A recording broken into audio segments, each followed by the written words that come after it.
No último domingo, Vinícius Júnior protagonizou uma cena bizarra com o goleiro Dmitry Vieski do Raio Vallecano, onde o brasileiro ficou bem incomodado após ser impedido de pegar a bola para agilizar o recomeço da partida, e aí viu o goleiro levar a mão ao tornozelo. A emissora Movistar flagrou no meio da discussão Vini Júnior falando o seguinte para o goleiro: "Eu e você lá fora". Após a partida, o ex-capitão do Barcelona, Carles Puyol, falou que Vini Júnior tem que focar mais em sua atitude dentro do campo. Vinícius é um grandíssimo jogador de futebol, faz a diferença e deveria ser admirado em todos os campos. Grandes jogadores vieram ao Camp Nou, que apesar de serem rivais, são admirados por serem jogadores incríveis. Adoraria falar com ele como um companheiro profissional e dizer o que penso e sinto sobre ele. Se ele mudasse a sua atitude, teria mais reconhecimento. Se eu falasse com ele, eu diria o que penso sobre ele.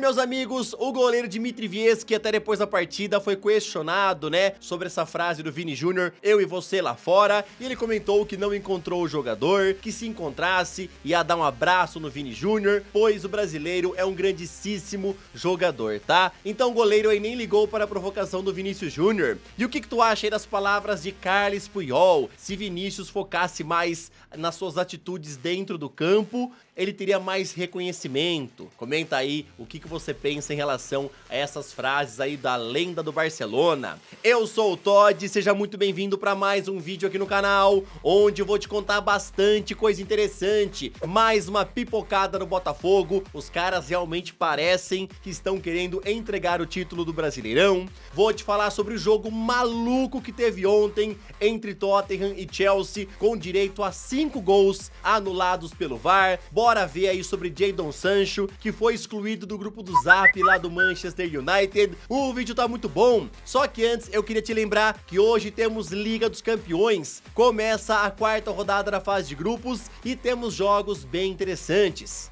O Borussia pega o Newcastle, Shakhtar Donetsk enfrenta o Barcelona, Atlético de Madrid pega o Celtic, Lazio enfrenta o Feyenoord, Milan pega o Paris Saint-Germain, Manchester City enfrenta o Young Boys, Estrela Vermelha pega o Leipzig e Porto enfrenta o Royal Antwerp. Desses jogos aqui, qual que você tá mais curioso pra ver? Eu estou bem curioso pra assistir Milan contra Paris Saint-Germain, ainda mais porque a torcida do Milan prometeu que vai pegar no pé do Donnarumma, o chamando de mercenário, levando nota de dinheiro, provocando ele com apitos. Então Donnarumma realmente vai ter trabalho lá no San Siro. Na tua opinião, quem vence, Milan ou Paris Saint-Germain? Comenta aí, beleza? E agora, sem mais enrolações, solta a intro!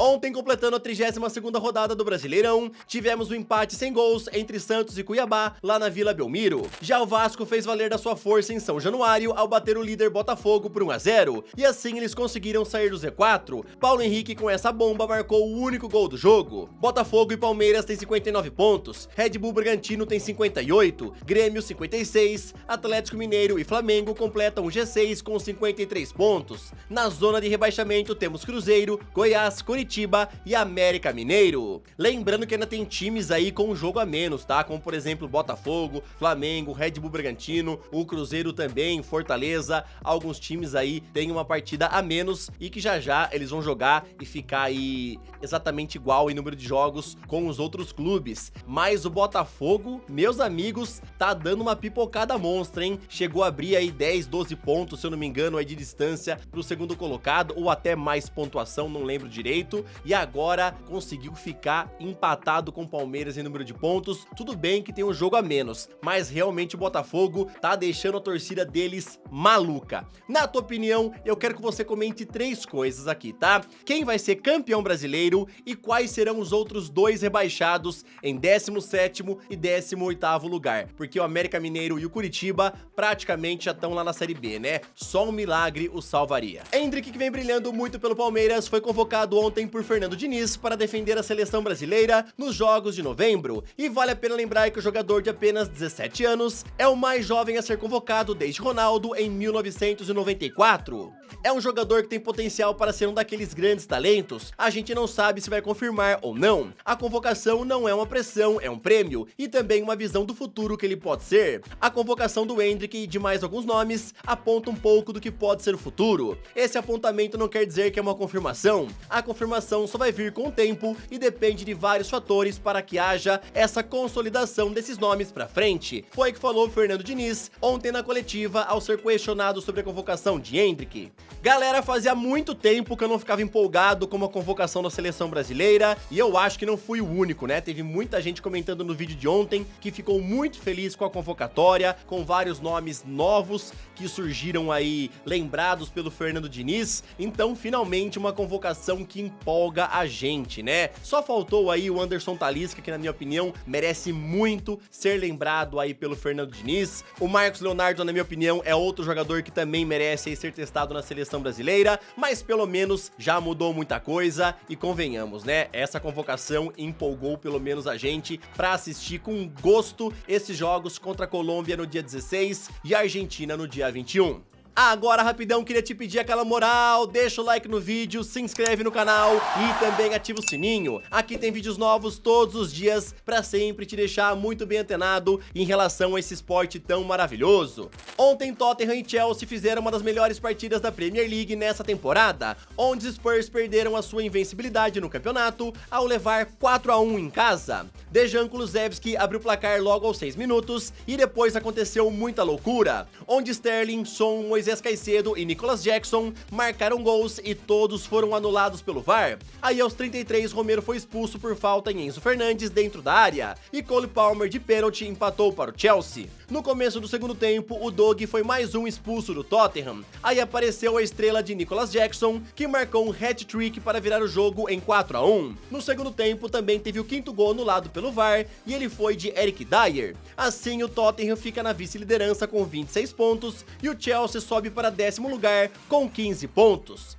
Meu amigo, que derby de Londres maluco foi esse? 5 gols anulados, 5 gols feitos, 2 expulsões, pênalti, hat-trick. Foi um jogo absurdo e o Chelsea realmente foi com sangue nos olhos, né? Conseguiu meter 4-1 aí na equipe do Tottenham e o Nicolas Jackson brilhou. Esse moleque aí, na minha opinião, foi uma das melhores compras que o Chelsea fez nos últimos meses. Não gastou tanta grana como, por exemplo, em outras grandes contratações e ele vem aí aos poucos mostrando seu futebol, querendo realmente seu espaço lá nos Blues. Pra mim, esse Nicolas Jackson ainda vai dar muito o que falar. Calvin Phillips segue tendo poucas oportunidades lá no Manchester City e deve ir embora do clube em janeiro. Inclusive, o técnico Guardiola explicou os poucos minutos que o jogador vem tendo ao falar o seguinte: Calvin é excepcional em muitas coisas, ele só não joga porque o Rodri é um jogador chave para o nosso time. De acordo com o programa Talksport, o meio-campista está na mira do Newcastle, Liverpool, Tottenham, Bayern de Munique e Juventus. O City gostaria de receber cerca de 50 milhões de euros pelo Calvin Phillips. Então, de acordo aí com Christian Falk, que cobre o dia a dia lá do Bayern de Munique, a equipe bávara sairia da briga, pois não quer gastar tanta grana num só jogador na janela de janeiro, tá? Mas obviamente que esses clubes aqui também vão tentá-lo levá-lo por empréstimo e daí terão opção de compra no final do período. Vamos ver se o City vai ter interesse em liberá-lo por empréstimo ou somente por venda em definitivo. Entre esses times que eu citei, Newcastle, Liverpool, Tottenham, Bayern de Munique e Juventus, aonde você queria ver o Calvin Phillips? Jadon Sancho continua sofrendo bastante lá no Manchester United e agora o jornal The Sun informou que ele também foi removido do grupo do WhatsApp, pois o técnico Erik ten Hag usa esse grupo para se comunicar com seus jogadores. Como treinador já o baniu do time principal há um tempo e Sancho não pode nem ter contato com os outros jogadores do CT, ele acredita que não tem o porquê de mantê-lo no grupo do Zap, pois tinha medo que Sancho vazasse informações que ele passa lá para seus jogadores. Meus amigos do céu, o Sancho só piora a situação dele lá no Manchester, né?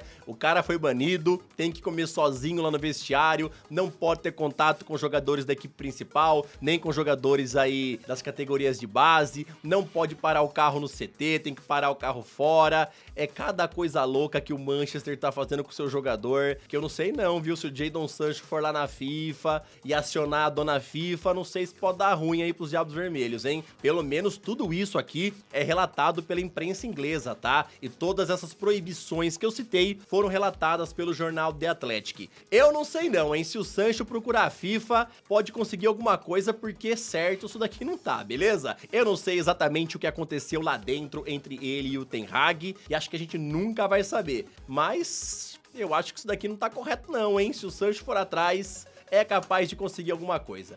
Galera, espero que vocês tenham curtido o vídeo. Tamo junto, valeu, até o próximo e falou!